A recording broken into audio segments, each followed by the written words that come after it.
You are listening to the Lawyer Stories podcast with host Benny Gold. Lawyer Stories was founded in July 2017 and is an expanding global network of lawyers and law students sharing their personal journeys to the noble profession of the practice of law. Join us on this podcast as we dig deeper into these stories and hear from lawyers and law students from around the world in all areas of the legal profession. Here at Lawyer Stories, we believe that every lawyer has a story. What's yours? Welcome to the Lawyer Stories podcast with Benny Gold. Today we welcome in our special guest, Robert Simon, co-founder of the Simon Law Group, aka Justice Team, and co-founder of Justice HQ. How are you? Doing well to quite well, strong to quite strong on the metric. Interesting. That's great. What's going on in California? You guys recovering from COVID or what? Bro, we're doing really well out here, man, with COVID. It's good. As at one of our HQ spots today, doing a focus group. So, man, it's been rock and roll. Plus, the weather's fucking crazy. You know, people were saying you don't have seasons here in Southern California, but screw that, dude. It was 55 degrees in the morning. That was winter. By noon, it was 82 summer, and then it's fall right about now. It's like 71 with a breeze. Right. So you just get it. You get it during the day. You get all the seasons during the day. Dress accordingly. Like I left the house in sweats. Fucking downtown LA, it's like 85 degrees at midday. I'm like, what the fuck was this? Oh man, that's difficult. That's difficult. Well, I mean, the weather's great, but you know, you got to plan accordingly. You got to keep a few different outfits in the office, I guess. I always have a suit hanging on the back of my door, and you always got to have a couple pair of underwear, right, Benny? I mean, that's the thing. You never know. You never know. You never know. And I mean, these days on Zoom court, you don't really need a suit. You just need underwear, right? That's what I've heard. Dude, I always do that, but like I take a lot of expert depositions too, and I just take them like I'm right now in a black t-shirt and a backwards ball cap. Like, there you go. I don't give a fuck. There you go. So like, we go all the way back to like 2018. We launched Lawyer Stories in July 2017. And, I just wanted to thank you on behalf of myself and the Lawyer Stories team for like being really supportive of us and like connecting with us. You guys are out there in California, I'm East Coast, and I just love how social media just like brings us all together sort of thing, man. And like, I know you do some crazy stuff on social media. We'll talk about it, but so just thank you guys for being such good supporters of Lawyer Stories as we grow this brand. Yeah, dude. I mean, the way you guys do it, it makes us all feel all connected. Yeah, like we were talking about before we aired this, like, dude, I always check out who you're spotlighting, find a little bit about them. And I've actually connected with lawyers that you have on Lawyer Stories, and I've done some cases for them. I've sent some cases to them geographically. So this shit works, man. It works. Yeah, it works. We're looking to do some other fun things that I'll talk to you about offline. So thank you very much. What's that? Does it involve a water slide? Water slide and a mud pit, I think. Yeah. No. Okay.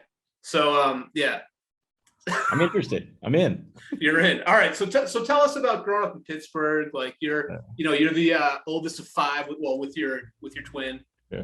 And are you a Steelers fan or what? Like, I'm actually wearing my Steelers hat right now. Oh, look at that! I swear this wasn't planned. I actually have I have my old Steelers white trash ink still a lot on me. So you can see an old Steelers symbol that actually says Justice instead of where it says Steelers. How old were you when you got that? Here. Look at this. Look how white trash this is. The Pittsburgh P. Come on. We lost 100 games this year. Yeah, that's right. Yeah, but you probably had Barry Bonds when you got that. So like, how old were you when you had like Bonilla and Bonds? I got that one during the McCutcheon years. Okay. Last time, yeah. Oh, that's not that long ago. Not bad. But the Steeler one, dude, yeah, I had that one like since fucking Bobby Brister. Wolf. Yeah, it's the bus too. Yeah. So all right. What's that? Yeah, so like growing up in Pittsburgh, I mean, super working class. My dad's a UPS truck driver. My mom raised us. So 1 of 5, like you said, tied. I have a twin brother. I don't know why my parents had 3 kids after that, but they did. God bless them. But now we all work together. I did well enough in high school to get an academic scholarship. My dad played football in college for Pitt, ended up getting thrown out because of his temper. So he's a funny dude. Now he works at our office. What position did he play? He was a defensive end, man. My dad's a big dude. Yep. And then, so my dad always said, he's like, I wish somebody told me to take an academic scholarship because he was smart too. And He did play football, had twins when he was like 21, and now he's like, well, I'm done. I got to start working. But now we call him, he's the wisest dude in the office. So like I always have these complicated cases. I just run it by my dad. He's right like all the time. Like when I take a case to verdict, like he gets it right like every fucking time. Is he working with you, like, or is he in the office like doing stuff? All right, that's cool. Yeah. So now since then, I mean, I left when I was 18, went to undergrad in DC with my brother, eventually law school out. Yeah. So slow up there. Like, what made you go to out to GW, right? Yeah, undergrad at GW. And you know why I went there was because we had a job. We had people come to our little high school, and when we checked the rankings, by the way, my high school ranks exactly 752nd out of 1,500 high schools in Pennsylvania. So right in the middle, dude. We're right in the middle. All right. So we had people came, they're like, hey, we're looking at colleges. Do you want to go to college? And there were 2 representatives from George Washington, like, look how many valedictorians go here. And this is a great school for people to do well academically. And they have this thing called early admission. So my brother and I are like, this is nice. We'll just apply. It's like the fall. We got in early admission. We're like, we applied to one school. We're like, fuck it, we're done. We got a scholarship. So I was like, I'll pretty much just had to pass and not get like expelled for the rest of the year. So that's it. We went there. You know, we ended up joining a fraternity because we got, if you were an officer, I was president, he was treasurer for like the whole time. Which one? Delta Tau Delta. Okay. One of my best friends was in that at Syracuse. Very nice. Really? We actually, funny story, we took our pledge trip to Syracuse. They put us in a U-Haul and drove us up there. And you probably saw him because we're about the same age. So that's awesome. Ask him the time that the guys from GW came up in the U-Haul. We had to fist fight to get our way out of there. Okay. Somebody who shall remain nameless had apparently hooked up with the president's girlfriend at the time, unbeknownstly, and it involved, so. That was you? Oh my God. Where's my phone? I got to call my, no, I'm just kidding. This shall remain nameless, but whatever. So we hightailed out of there. But yeah, because if you had an officer, you got free rent while we were there. So my brother and I lived in the fraternity house. It was shitty as ever, but it was amazing eating, tuna and ramen. But left there, I always wanted to go to law school. I always wanted to do this. Like one of my uncles got paralyzed by a drunk driver. I saw his attorney fight for him. I always wanted to do this shit. So let me just stop right there. So I read about the uncle story. I'm very sorry for that accident. Like, was it before or after that happened that you decided law school? You said you always wanted to go, so I'm guessing it was like before that happened. This happened when I was like 12. Gotcha. Okay. All right. Yeah, dude. And so that's it. Then my path, I was going to go to law school, and I applied to like 2 law schools, and one was Pepperdine because I saw Malibu, and like the first time I got on a plane was out to go look at law schools in California, and it looked like the pictures. It's like, this place is fucking ridiculous. So moved out here to live in frigging Malibu, and coming from DC and living in there, I always thought, oh, you don't need a car. Like, fuck, I could just walk everywhere. No, it doesn't work that way out here. You like need a car to get everywhere. So all right, let me slow you down. Just tell me like what Malibu is like as a law school. Like what?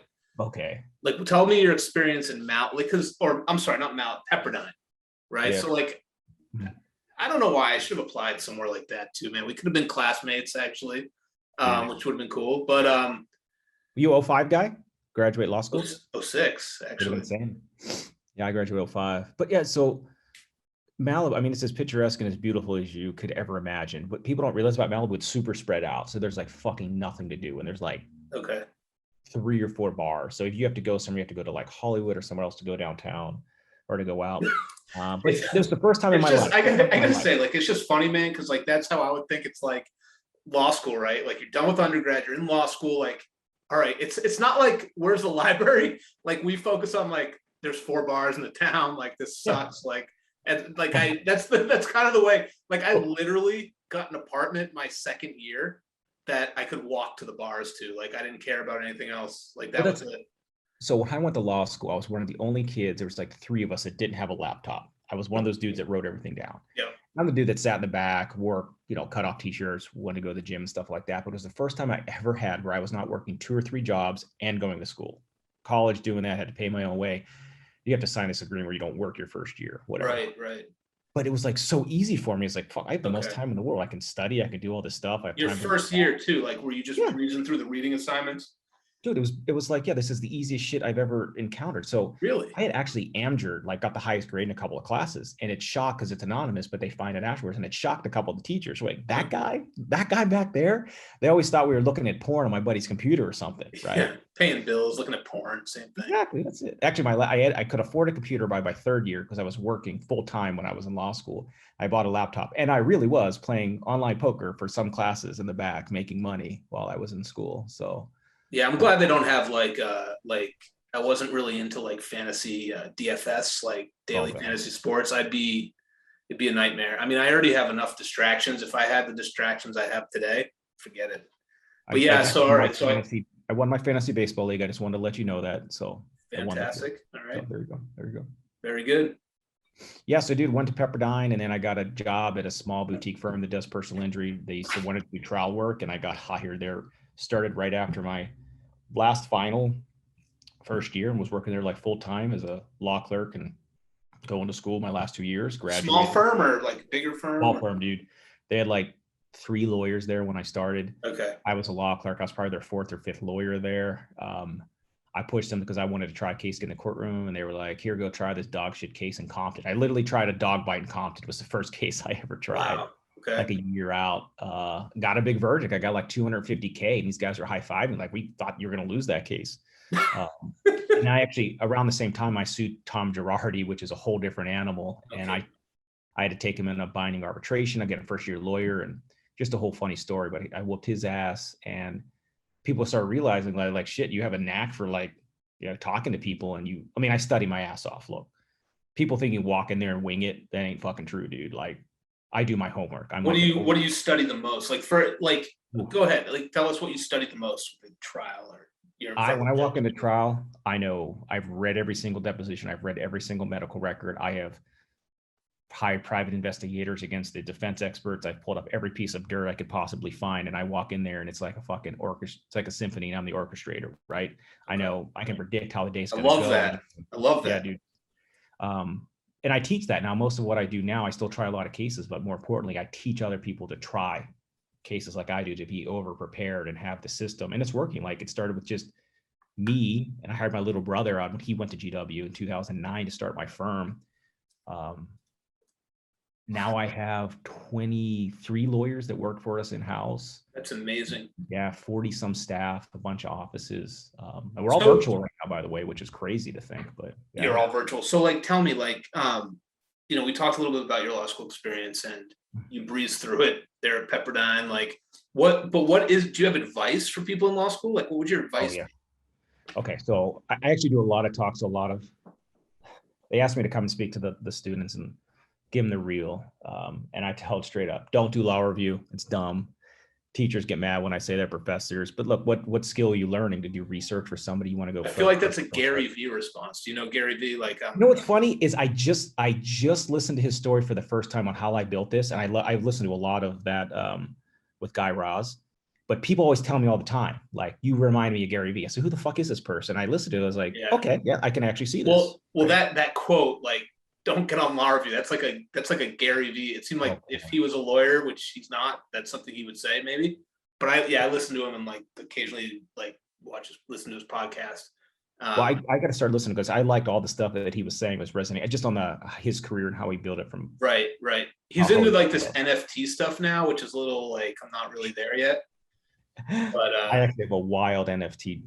Well, whatever. Like, I have a vision with that for law, and with cryptocurrency for law, it could be very interesting. What? That's another show, though. All right. Another show. I digress. All right. So you go in there and you tell kids, like, don't do law review. Okay. Work. Who cares? It's about relationships at work. You're gonna be out there hustling. You should have a business card that just has your name on it and your cell phone number, or handwrite it on. I had a book of business coming out of law school because I was at the chiropractor's offices making friends. I found out where the orthopedic surgeons went to for drinks after their trauma call, making friends with those guys and gals. And I was going to swap meets and shit and just saying legal advice, right?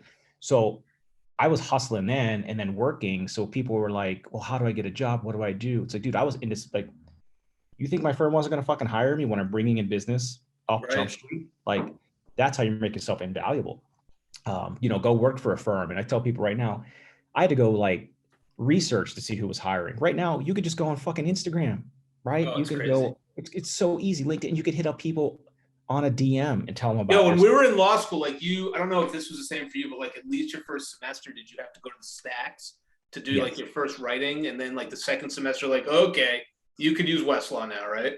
correct. And by the way, Westlaw and Lexa became so archaic. Like there's so much AI technology out there, like case text, that's going to blow them the fuck out of the water.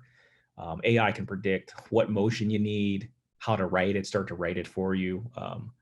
It's just going to change the way people practice law. But anyway, yeah, dude, I had to go do that kind of stuff to get to job and figure out if you're ready or not. But law school doesn't really prepare you how to practice law. They just give you the basic how to pass the bar bullshit. I actually think law school should be free.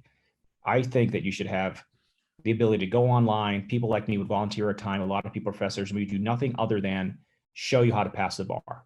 The only reason we have is you're going to pass the bar. And at the same time, we're going to help you get apprenticeships, help you get to start learning your career. Right. There should be a whole movement for that because we waste so much fucking money and then people feel indebted to go to the big firm, the golden handcuffs to be like, I got to make 120 a year just to fucking pay off my debt. Yeah. Well, it's true. I mean, I think, if you're not one of those people who's going to jump into trial ad, if you're not one of those people who's going to do all the clinics, like you're screwed. I mean, I think in medical school, and I say this often on the podcast, medical school, they have like those, you got to do the rounds, you got to do all the clinical. I think law school needs to be similar, especially the third year. You got to learn how to do something. It can't just be theoretical. You know what I mean? Yeah. So, because not everybody has, a mentor when you come out of law school. They don't have somebody teaching you how to do something, and you paid all this money, and it's just like, okay, well, I know how to read a case, but I don't know how to do anything. They don't teach you how to manage your client trust account, or if you want to start a firm, this is what you got to do. Like there's a whole business aspect to this that the lawyers got to learn too, and then to be practical about it, understand. If you go into contingency work, this is what it looks like. This is what the field looks like. This is how you have to earn. If you want to go into bankruptcy law, this is the way that the field looks like. And then start introducing them to these are the organizations you should be part of. These are the mentors you should have, right? Yeah. They just really fail across the board on that. I think instead of your third year, you should just have apprenticeship. It should be nothing. Apprenticeship / getting ready to pass that bar. That's it. That's your mission. Yeah. No, I agree. 100%. 100%. So like going to the bar every day to drum up business. This is how you do it. So you have an awesome podcast. Like, I just want to touch on this real quick. Like, I've seen it. I love the setup, man. I felt like I was at some, like, when I watched it, I felt like it was some like game day, sort of like tailgate, like the way you guys set up. I forgot where it was, like which one I was watching, but it was really cool. And it's like the whiskey fueled legal talk show, you and your bro. Like, what do you guys talk about on it? Like, how often do you release the episodes? So we release them now about every 4 or 5 weeks. We have a lot back in the kitty because it takes a while for us to produce and put it together. Right. We just we're like, fuck it. We're going to put a podcast room in Orange County office. We're going to put mics in here and we're just going to make it interesting. And again, I'm a big believer that information should be free and you shouldn't have to go to a seminar or pay for MCLEs to be able to get it. So I just have the best people in their spaces talking about whatever they want to, and one of my more favorite ones that we had on David Ball once, who's a famous jury consultant, a lot of psychology, wrote a book called The Reptile. So one of my associates that was on the podcast with us just wore a lizard suit the entire time. And I just cannot stop laughing. I mean, it's just like shit like that. And the rule is you got to drink while you do it. And we talk. So that's a Justice Team podcast. And then I have an offshoot one called Bourbon of Proof where I do a one-on-one with somebody about their life and law and how they achieve things. We drink the whole time and we get drunker and drunker. And I made the mistake of trying to shoot 4 in a row one day, and that ended up being about 24 drinks when I didn't realize my math was wrong. But the last one we shot was so unusable.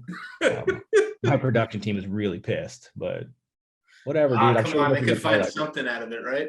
I hope so, man. I honestly don't remember it. So those are some of the best ones, So like, what I'm really interested in, like Justice HQ. It's kind of like an off take. I mean, you're the Justice Team, like your firm. But like, tell me a little bit about Justice HQ. I think how the idea was founded and like what you guys do over there. Yeah, so Justice HQ, and again, it was the concept that everybody should have like ownership in their life and cases and just change the way things are done. It came to fruition whenever my co-founders are me, my twin brother Brad, and Teresa Deep. And Teresa's been our marketing director forever at the Simon Law Group. And again, she was the manager at my favorite bar that I used to go to every day. Yeah, Teresa's amazing. Like I know Teresa through she's awesome. Well, and now she runs. Big shout out to Teresa. Yeah. Yeah, and she runs a company called Outlier Creative Agency. They do all my media stuff, a lot of stuff for lawyers. They've been hosting like the best events. They do law de gras. She does that now. She does the TBI Med Legal, a lot more that she's coming up with, but she created an empire. But we had a single vision of making law fun and personable and having people be their individual brands and having people that are relatable, no more stuffy white dudes in law offices, right? Yep. So she made a commitment to put us on Instagram back in the day before anybody did it. We were doing like stupid dance videos on TikTok, like early on. Again, making it fun and relatable. And it drew a huge audience to us that like in my firm, my entire business is business to business. All my cases, almost all referred from other lawyers. I don't do SEO. I don't do pay-per-click. It's all so what you're telling me, and this is something Lawyer Stories is really going to like focus on, is like networking with lawyers and getting business from lawyers. It's important, right? 100%. Okay. So I tell people, figure out what you want to do, because if you have a subsidiary of individuals, I call them intermediary referral sources. I go to one lawyer, they may have access to 1,000 cases for me. You should be marketing that. Let them pay for the consumer marketing and sifting through stones. And if they find gold, they'll bring you the big nugget and say, hey, can you fence this, or whatever the fuck term you want to talk about, right? Yep. But that's how I see it. So Justice HQ was developed between the three of us, and Teresa came up with the idea of, we have so many people that want to collaborate with us because it's fun at our law firm. We have chat rooms to do stuff a different way. We have this culture, and I let people try cases right out of law school, even some during law school. Yep. Like I empower people to do that, and I teach them how to do it. Yep. So I was like, let's do this on a scale. She's like, what if we're able to put everybody under the same roof and create we have all these office buildings that we hardly use because most of our firm is virtual. So what if we bring everybody under the same roof and teach everybody this at the same time and have fun doing it? And then my brother Brad, who's an operations guy, he's like, well, what if we created a digital platform so everybody can be either in the space or not be in the space? They could be virtual. And then I was like, well, also we have these, like I say no to 50 cases a week at least, because they don't fit my wheelhouse, or oh yeah. So I was like, well, what if we have ability to get these people to invest in themselves, start their own firms? Everybody has their own thing going on. And then we can outsource these cases to these other individuals. They can take a percentage. We can choose to fund it or not if they can't afford to fund that case. But everybody can be on the same consistent case management platform, so we could at least be visible of what's going on. So we could easily play 30,000 foot quarterback in a lot of these cases. And if so choose, I can come back and try it, or whatever other trial lawyers, because I run the trial team at our firm, can come back and do it. And then it just went off like wildfire, because then Teresa's team started doing all their media for them. And now we have an in-house team at Justice HQ that does the media for everybody. They can have their own speaking engagements. They can have their own podcasts. We have a podcast room. We have at our Torrance location, our own media center with a mock courtroom, so they could do their own media from there as well. And I think, credit to what you're doing, everybody should be lawyer famous in the space they just decide to be in, right? That's how you generate revenue, generate referrals.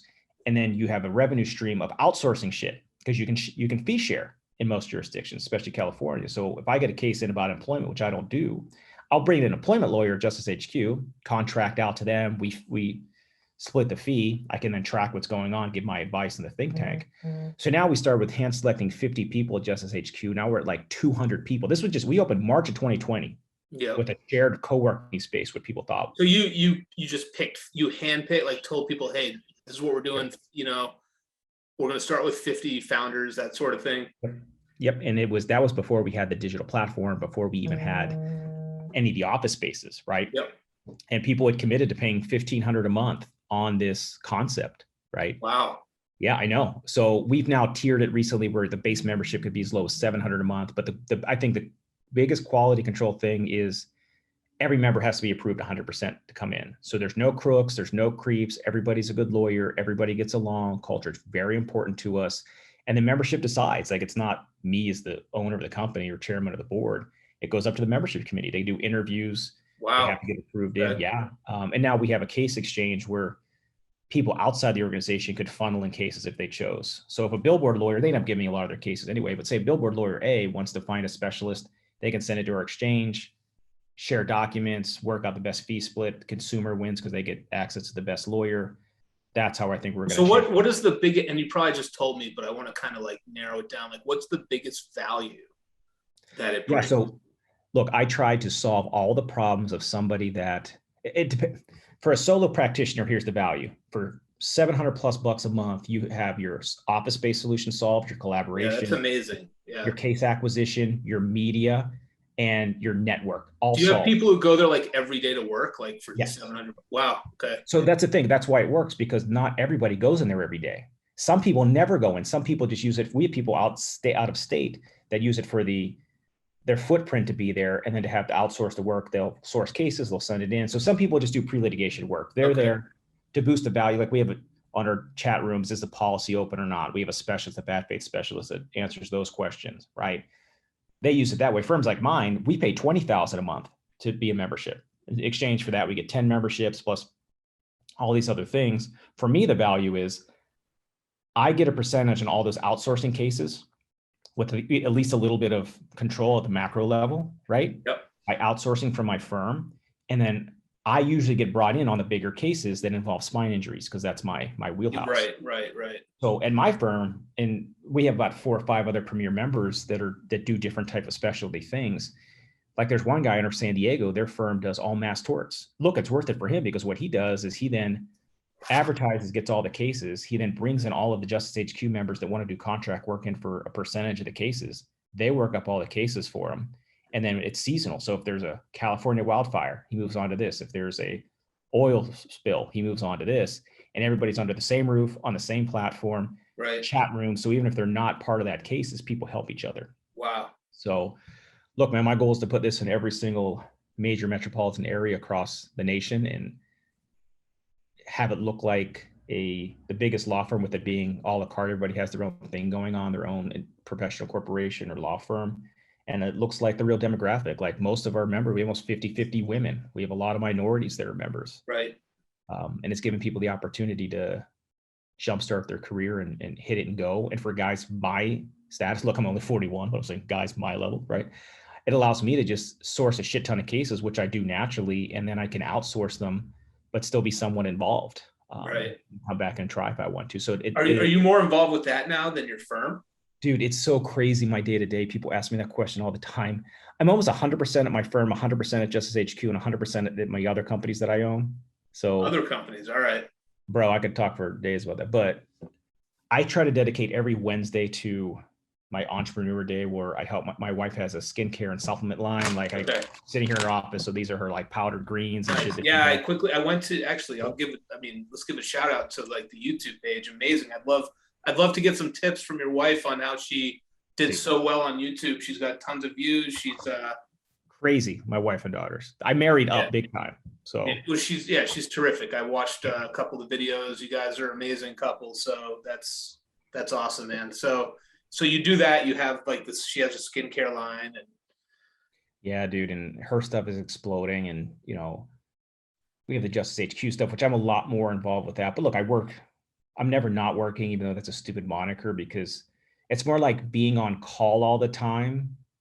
So I could be working at any time or not working. But let's be honest, like and I know it's so cliche, but if you really like what you're doing, and this is so cliche, but if you like what you're doing, what do they say? It's not work, right? So like, I get it. I mean, I sort of get it, with this brand here. I mean, I wake up to messages from people all over the world. Dude, it's the best. And like, I love it, man. Like, it's so much fun, right? That's what people don't understand. Like, I love this shit. And people are like, I could retire right now if I wanted to.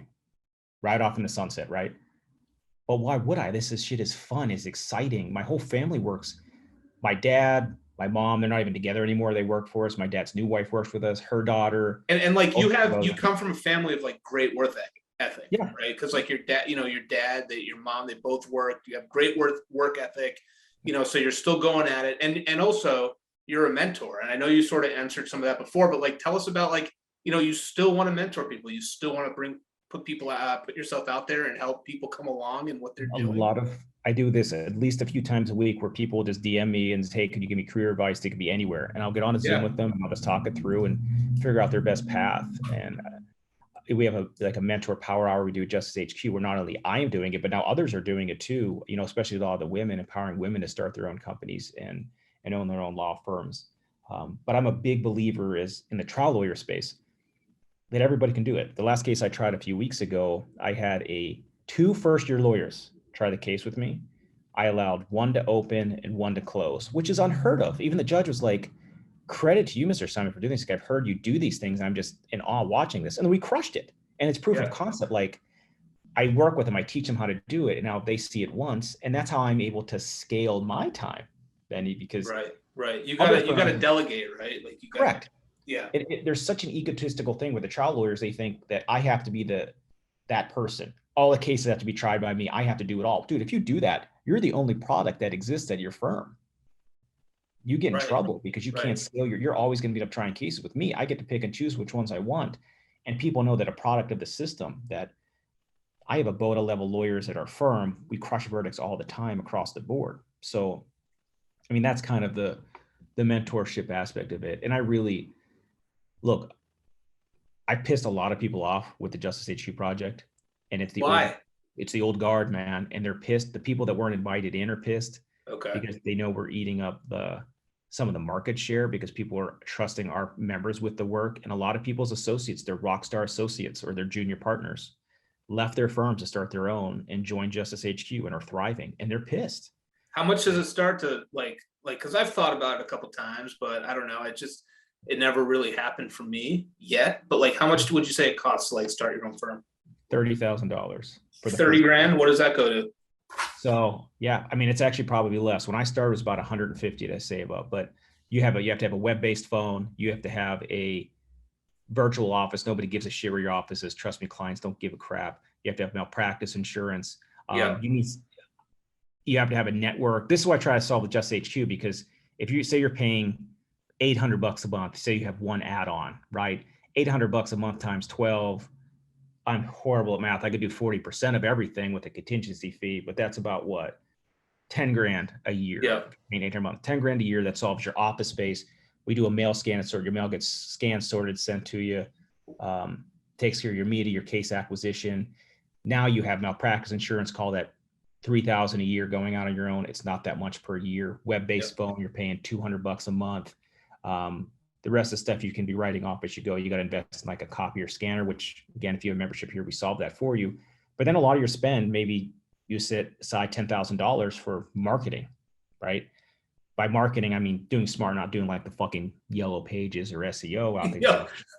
I don't remember the last time I got a phone book, man. But yeah, that's. Do they even exist? Actually, I'm sitting on one right now. Like it's got a. Yeah, dude, but I mean, it's probably less than 30,000, and people just got to be. They think it's so expensive to do it, but it's not. And then you get to write all this shit off. But most of your time and energy, 50% of your day, your first year of your law firm, is going to be spent marketing and bringing in business. Right. Be outsourcing. I mean, look, when I started my firm, I was outsourcing the motion writing. I was giving somebody a small percentage to sit there and do all the motion writing because I didn't want to do it. You can do that shit, right? Yeah. Free up your time. And eventually you can have a virtual assistant. I think you could have people going to trial for you too. Like if you don't do that, I mean, it's crazy. Yeah. Like people, you could have another firm like mine. We usually get brought in, give 50% of the fee. We'll carry all the costs and try the case for you and do all the litigation. So there's an outlet for that too. You could be a complete rainmaker, not spend anything on the case and get 50% of the fee. Right. Holy shit. So if you could put yourself in a position to get a case like that all the time, why the fuck aren't you doing it? Why are you sitting behind a desk working for somebody else?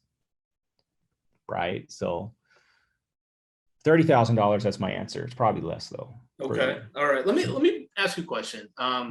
So like you're on social media, you have a great presence there. Like you do all these cool videos and like, do you feel, because I feel this way and like, I'm all about community, but like, do you feel the community aspect of like, everybody sort of follows each other. Everybody might know who each other is and like the legal community on there. Like, I know there's millions and millions and millions of lawyers or whatever, but I kind of feel like a community aspect, like this person, these people are all following this person and this person follows that person. This person knows who they are and like who their online persona is. Like, how do you reconcile all that? Like the community aspect of like say Instagram?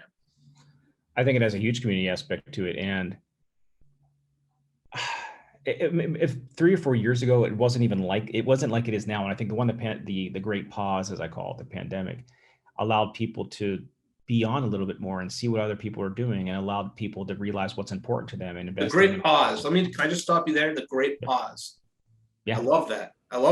So capital P in that though, the great. The great pause. All right. So go ahead. Sorry, go ahead. I was talking. Yeah. Yep. But then it allowed people to be more connected in a strange way. So I felt more connected to what other people in my like trial lawyer community across the nation were doing, that because I wasn't in the courtroom from 8:30 to 5:30 with very little reception, Yeah. right? It allowed me to go back and invest some more of my systems to pay attention to more of this mentoring that I wanted to do and to expand my systems and stuff like that.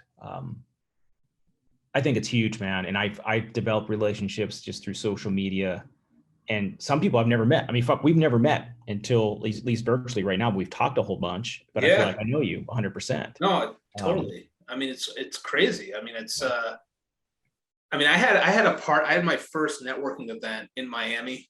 This was, we went down there for my son's first birthday. And while we were down there, I decided, this was right before the pandemic. This was like, I think it's 2019, January, went down there. We co-hosted with another group. And it was awesome. Like, we have a nice South Florida contingency, probably 40 people.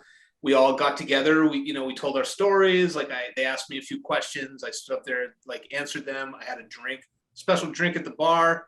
My sister was actually the bartender. It was really cool. And then we all went to a bar after. Like, it was great. So, like, I loved doing it. And it was really cool to see, like, all these Instagram people, like, come to life, like, after you're talking to them for, like, a year or two. And it's like, oh, you're so-and-so. You're, like, calling them by, like, their Instagram handle, But, yeah, I totally agree. There's definitely, like, a community aspect to it. And I feel like it's a good outlet. It's I'm definitely like, we connect with people, and it's definitely like the way things are like these days. And like, I hope to do more networking events like that, especially in like in California, man. I think Southern Cal would be amazing. Like, I feel like I've connected with a lot of the attorneys or some attorneys out in Southern California. And I think it's the Southern California and the South Florida markets are, I think, a little unique because there are a lot of young solo practitioners and a lot of people that invest in their brand,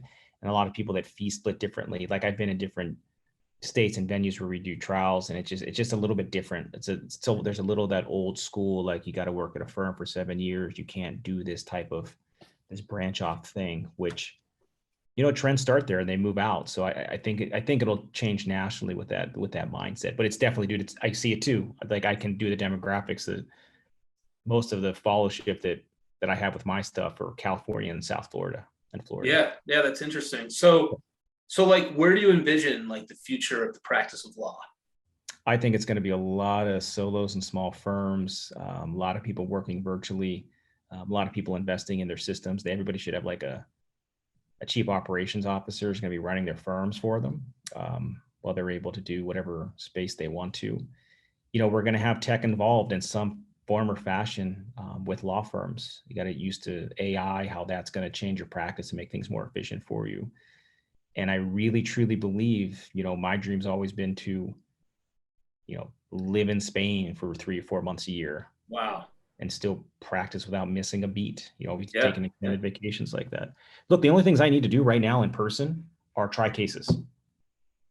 That's it. I could do everything else virtually. So why couldn't I just line up my trials, flying for 6 months? Did you have to try any virtually, or were they just continued?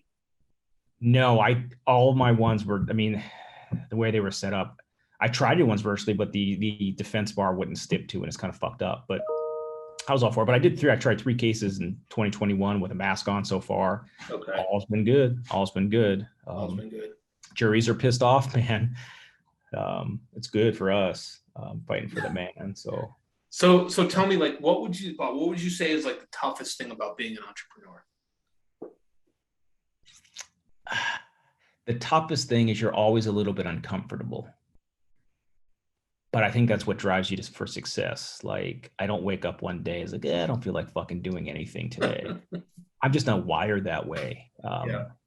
I find success more with making other people happy and so my friends and family can afford to go on vacations with me. Really, let's get them earning a bunch.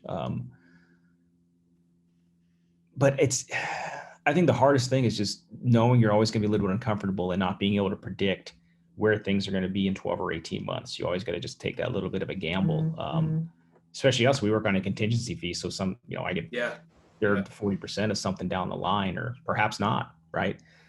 So that's the fluctuation thing. It's not like you're running a business and selling a product and be able to predict how many widgets you're going to sell in 5 years. And if you expand, you're going to do this. Right.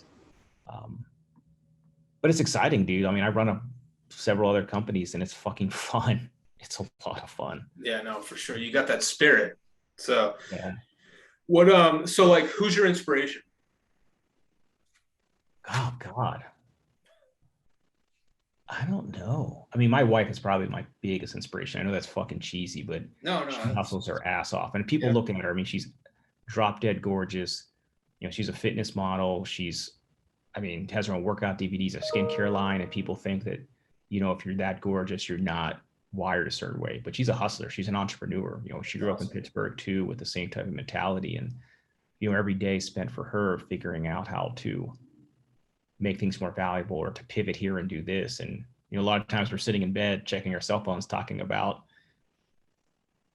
how we're going to move and shift our businesses this way. And what do you think about that? Right. So like you said, she grew up in Pittsburgh too. So did you meet there? Did you know there? Dude. Or we met at the sports bar where Teresa Deep used to manage that I used to go to every day out in California. Crazy. That's awesome. Yeah. That's awesome.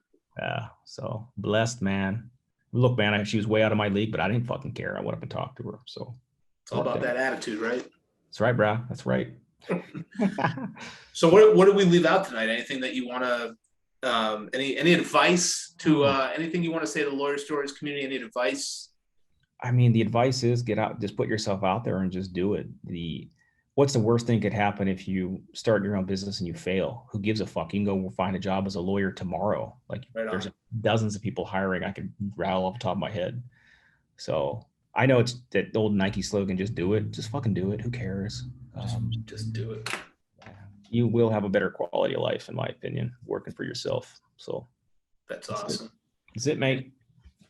And do things that were fun when you were a kid. Like I want to have a fucking giant Hulk statue one day. So I did. I fucking have a giant Hulk statue in one, and Groot in another one. Who cares? That's awesome. Yeah. So is there anything we missed today? Nah, bro. I think we covered it all pretty efficiently too. 45 minutes. Love it strong. Good. Awesome, man. Well, thanks for joining us on Lawyer Stories podcast. It was cool to finally talk to you and meet up, and stay right there. And everybody out there, wherever you are in the world today, enjoy yourselves.